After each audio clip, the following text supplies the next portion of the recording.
नमस्कार, सुप्रभात न्यूज छत्तीसगढ़ में आपका बहुत बहुत स्वागत है। इससे पहले आप छत्तीसगढ़ के कौन से जिले से न्यूज को देख रहे हैं, कमेंट में जरूर बताएं। साथ ही डेली अपडेट रहने के लिए चैनल को सब्सक्राइब जरूर करें। रायपुर में 10 और 13 मई को आईपीएल का महामुकाबला, आज से शुरू होगी टिकट बुकिंग। राजधानी रायपुर में 10 और 13 मई को आईपीएल मैच होने जा रहा है। इसके टिकट की बुकिंग आज 3 मई से शुरू हो रही है। मैच के टिकट केवल आरसीबी की आधिकारिक वेबसाइट पर ही उपलब्ध होंगे। किसी अन्य वेबसाइट ऐप से नकली टिकट न खरीदें। बता दें कि 10 मई को royal Challengers Bengaluru vs Mumbai Indians और 13 मई को royal Challengers Bengaluru vs Kolkata night Riders के बीच मुकाबला खेला जाएगा। दोनों मैच शाम 7:30 बजे से शुरू होंगे। अब तक अपडेट के मुताबिक आरसीबी की टीम 8 मई को रायपुर पहुंचेगी और यहां 6 दिन तक रहेगी। टीम मैदान पर प्रैक्टिस भी करेगी। मुंबई इंडियंस की टीम भी 8 मई के बाद राजधानी पहुंचने की संभावना है।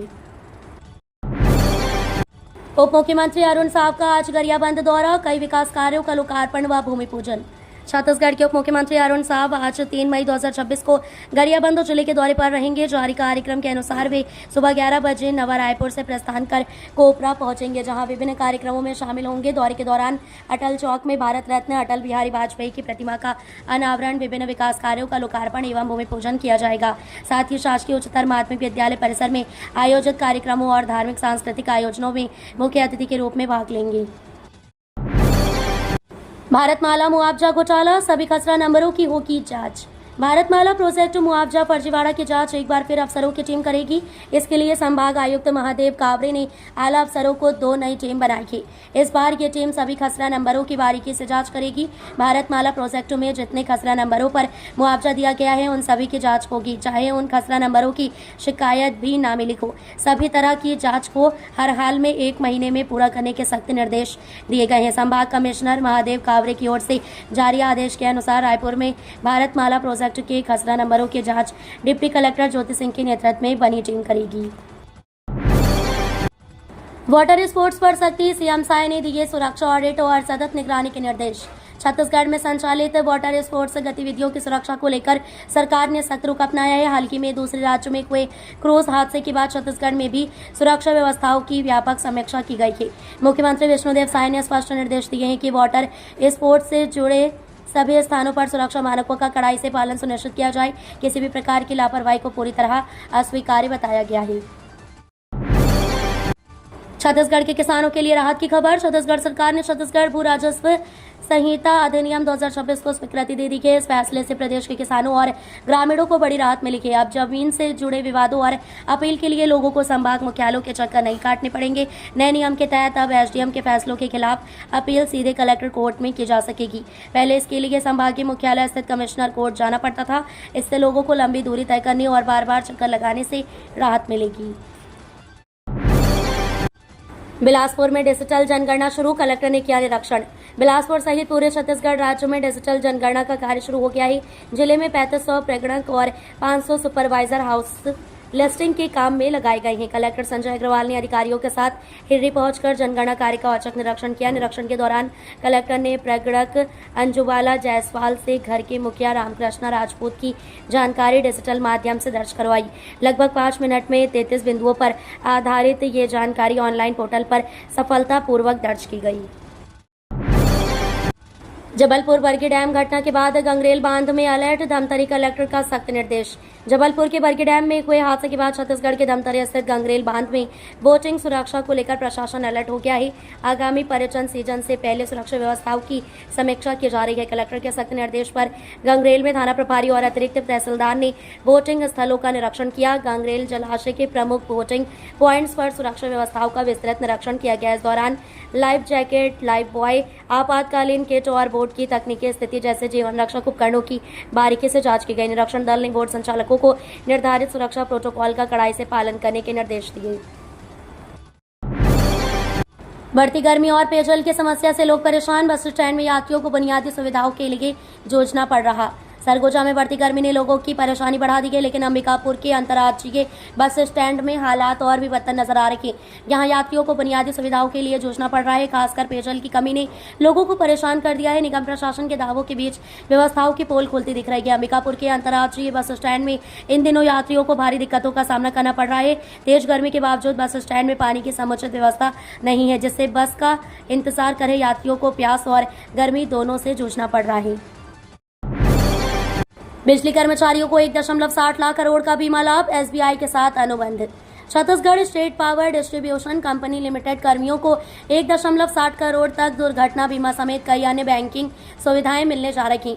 भारतीय स्टेट बैंक के साथ इस संबंध में डिस्ट्रीब्यूशन कंपनी ने समझौता किया है। इसके तहत कंपनी के अधिकारियों व कर्मचारियों को उन्नत बैंकिंग सुविधाओं के साथ ही साथ व्यापक बीमा सुरक्षा प्रदान की जाएगी। अनुबंध पत्र पर कंपनी के प्रबंध निदेशक भीम सिंह कंवर की उपस्थिति में पावर कंपनी की ओर से महाप्रबंधक नवीन कुमार ठाकुर और एसबीआई के उप महाप्रबंधक राकेश कुमार सिन्हा ने अनुबंध पत्र हस्ताक्षर किए। विदेशी फंडिंग से हर गांव में चर्च का मिशन, 6 महीने में छत्तीसगढ़ आए 95 करोड़। छत्तीसगढ़ में कथित धर्मांतरण, विदेशी फंडिंग और चर्च प्लॉटिंग नेटवर्क को लेकर जांच तेज हो गई है। कुछ दिन पहले प्रवर्तन निदेशालय की जांच में विदेशी डेबिट कार्ड्स के जरिए करोड़ों रुपए भारत लाने का खुलासा हुआ था। इसके बाद अंतर्राष्ट्रीय मिशनरी संगठन द टिमोथी इनिशिएटिव का नाम चर्चा में है। द टिमोथी इनिशिएटिव एक अंतर्राष्ट्रीय ईसाई मिशनरी संगठन है जो दुनिया के हर गांव में चर्च स्थापित करने के उद्देश्य से काम करने का दावा करता है। पुलिस, ईडी और अन्य एजेंसियां राज्य में active local pastor network, training module और फंडिंग ट्रेल की जांच कर रही है। भिलाई निगम में भ्रष्टाचार और गड़बड़ियों पर बीजेपी की बैठक। भिलाई नगर निगम में कथित भ्रष्टाचार और गड़बड़ियों को लेकर बीजेपी ने बड़ा आंदोलन करने का फैसला लिया है। जिला भाजपा कार्यालय भिलाई में हुई बैठक में पार्षदों और कार्यकर्ताओं ने निगम की कार्यप्रणाली पर नाराजगी जताई। उन्होंने 4 मई को निगम घेराव का ऐलान किया। समिति में श्याम सुंदर राव को संयोजक बनाया गया है, जबकि महेश वर्मा, भोजराज सिन्हा, दया सिंह, पीयूष मिश्रा और वीड़ा चंद्राकर सदस्य हैं। सभी ने मिलकर आंदोलन को सफल बनाने की बात कही है। इस बैठक में प्रदेश उपाध्यक्ष और जिला संगठन प्रभारी रामजी भारती मौजूद रही। पासपोर्ट सत्यापन के लिए अब थाने नहीं जाना होगा, थानों को 15 दिन में ऑनलाइन सत्यापन। बिलासपुर रेंज के पुलिस महानिरीक्षक रामगोपाल गर्ग ने पासपोर्ट सत्यापन प्रक्रिया को लेकर महत्वपूर्ण निर्देश जारी किए हैं। अब लोगों को सत्यापन के लिए बार बार थानों के चक्कर नहीं लगाने पड़ेंगे। थानों को ये कार्य 15 दिनों के भीतर ऑनलाइन माध्यम से पूरा करने को कहा गया है। आईजी गर्ग ने जिले के वरिष्ठ पुलिस अधीक्षकों के साथ वीडियो कॉन्फ्रेंसिंग के माध्यम से एक समीक्षा बैठक की। इस दौरान उन्होंने पासपोर्ट सत्यापन को सरल बनाने के साथ साथ माइनिंग क्षेत्रों में कार्यरत कर्मियों की मुसाफिरी दर्ज करने के निर्देश दिए। बलरामपुर में अधूरे स्टेडियम का निर्माण 5.35 करोड़ से शुरू, वर्षों से लंबित परियोजना को मिली नई गति।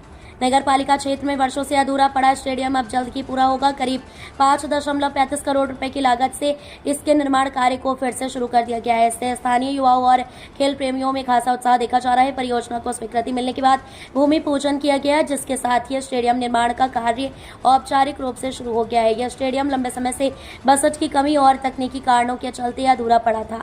अब शासन से स्वीकृति मिलने के बाद इसे प्राथमिकता के आधार पर दोबारा शुरू किया गया है। जांजगीर चांपा में अवैध शराब पर कार्रवाई, 4 थाना क्षेत्रों से 6 आरोपी गिरफ्तार। जांजगीर चांपा जिले में पुलिस ने अवैध शराब के खिलाफ बड़ी कार्रवाई की है। 4 थाना क्षेत्रों में चलाए गए अभियान के तहत कुल 6 आरोपियों को गिरफ्तार किया गया है। पुलिस ने आरोपियों के कब्जे से देशी शराब, कच्ची महुआ शराब और परिवहन में प्रयुक्त वाहन जब्त किए गए हैं। प्रभारी पुलिस अधीक्षक निवेदिता पॉल के निर्देश पर जिले भर में अवैध शराब के कारोबार पर अंकुश लगाने के लिए ये अभियान चलाया जा रहा है। इसी कड़ी में विभिन्न थाना क्षेत्रों में कार्रवाई की गई है।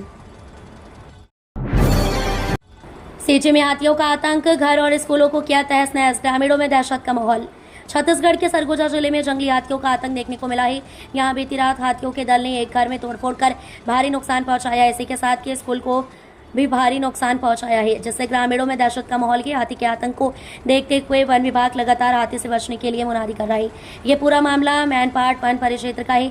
जानकारी के मुताबिक हाथियों का दल कापू रेंज के जोबल पानी से धौवर घाट के बीच जंगल में विचरण कर रहा है, जिसको लेकर ग्रामीणों में दहशत का माहौल है। गर्मी से राहत की शुरुआत, छत्तीसगढ़ में बादलों की दस्तक। छत्तीसगढ़ के मौसम में लंबे समय से झुलसा रही गर्मी के बीच अब बदलाव साफ नजर आने लगा है। आसमान में छाए बादलों ने तापमान पर असर डालना शुरू कर दिया है और कई इलाकों में हल्की बारिश ने मौसम को सुहाना बना दिया है। मौसम विभाग का कहना है कि आने वाले 4 दिनों तक प्रदेश के अलग अलग हिस्सों में तेज हवा, बिजली गिरने और हल्की बारिश का सिलसिला जारी रह सकता है। इस दौरान 40 से 50 किलोमीटर प्रति घंटे की रफ्तार से हवाएं चलने की संभावना जताई गई है।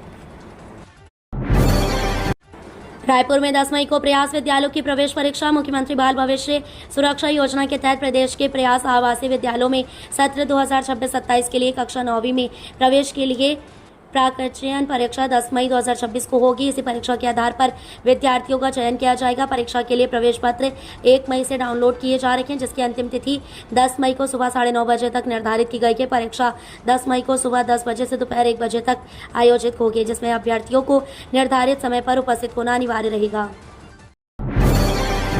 समग्र ब्राह्मण परिषद का सामूहिक उपनयन संस्कार। वैदिक परंपराओं में 71 बच्चों का होगा सामूहिक उपनयन संस्कार। समग्र ब्राह्मण परिषद छत्तीसगढ़ द्वारा आज 3 मई रविवार को पुरानी बस्ती स्थित श्री महामाया देवी मंदिर के सत्संग भवन में प्रदेश स्तरीय सामूहिक उपनयन संस्कार का आयोजन किया जाएगा। इस आयोजन में 71 ब्राह्मण बच्चों का विधिवत यज्ञोपवीत संस्कार संपन्न होगा। कार्यक्रम का उद्देश्य वैदिक परंपराओं का संरक्षण और नई पीढ़ी को धार्मिक संस्कारों से जोड़ना है। संस्था के मुख्य सलाहकार एवं कार्यक्रम संयोजक डॉक्टर भावेश शुक्ला पाराशर ने बताया कि उपनयन संस्कार से पहले पारंपरिक विधियों के तहत तेल माटी, मंडपाच्छादन, मातृका पूजन और हरिद्रालेपन जैसे अनुष्ठान कराए जाएंगे। भारत सरकार ने 1333 करोड़ रुपए स्वीकृत 212 करोड़ की मजदूरी राशि का भुगतान। महात्मा गांधी राष्ट्रीय ग्रामीण रोजगार गारंटी योजना अंतर्गत ग्रामीण विकास मंत्रालय भारत सरकार द्वारा छत्तीसगढ़ राज्य की मांग एवं लंबित देनदारियों को ध्यान में रखते हुए कुल 1333 करोड़ रुपए की राशि स्वीकृत की गई है। इससे राज्य के लाखों ग्रामीण श्रमिक परिवारों को बड़ी राहत मिलने जा रही है। स्वीकृत राशि में से 800 करोड़ रुपए से अधिक की राशि मजदूरी भुगतान हेतु जारी की गई है। ये राशि प्रत्यक्ष लाभ अंतरण के माध्यम से पारदर्शिता के साथ श्रमिकों के बैंक खातों में अंतरित की जा रही है। सुपुर्द गैस में हेराफेरी का बड़ा खुलासा। 1.5 करोड़ की गैस बेचने का आरोप। महासमुंद जिला पुलिस ने गैस चोरी और सुपुर्द नामे में दी गई गैस के चोरी के एक बड़े मामले का खुलासा करते हुए करीब 90 मीट्रिक टन गैस की गबन का पर्दाफाश किया है। मामले में एक आरोपी को गिरफ्तार किया गया है, जबकि 2 अन्य आरोपी फरार बताए जा रहे हैं। जानकारी के अनुसार सिंघोड़ा थाना क्षेत्र में गैस चोरी के एक मामले में पुलिस ने पूर्व में कार्रवाई करते हुए 6 गैस कैप्सूल जब्त किए थे। रेलवे स्टेशन पर अव्यवस्था, काउंटर में नहीं रहते कर्मचारी, यात्री परेशान। रेलवे स्टेशन महासमुंद के टिकट काउंटर की लापरवाही का मामला अब तूल पकड़ता जा रहा है। सोशल मीडिया पर वायरल वीडियो और पोस्ट में आरोप लगाया गया है कि स्टेशन पर पदस्थ कर्मचारी राहुल शर्मा अक्सर काउंटर छोड़कर चले जाती हैं, जिससे यात्रियों को भारी परेशानी उठानी पड़ती है। ये समस्या लंबे समय से बनी हुई है, लेकिन कार्रवाई के नाम पर अब तक ठोस कदम नहीं उठाए गए हैं। वायरल वीडियो में टिकट काउंटर खाली नजर आ रहे हैं, जबकि यात्रियों की भीड़ बनी हुई है। आरोप है कि काउंटर को ठेका पद्धति के कर्मचारियों के भरोसे छोड़ दिया जाता है, जो रेलवे के नियमों और व्यवस्था पर सवाल खड़े करता है।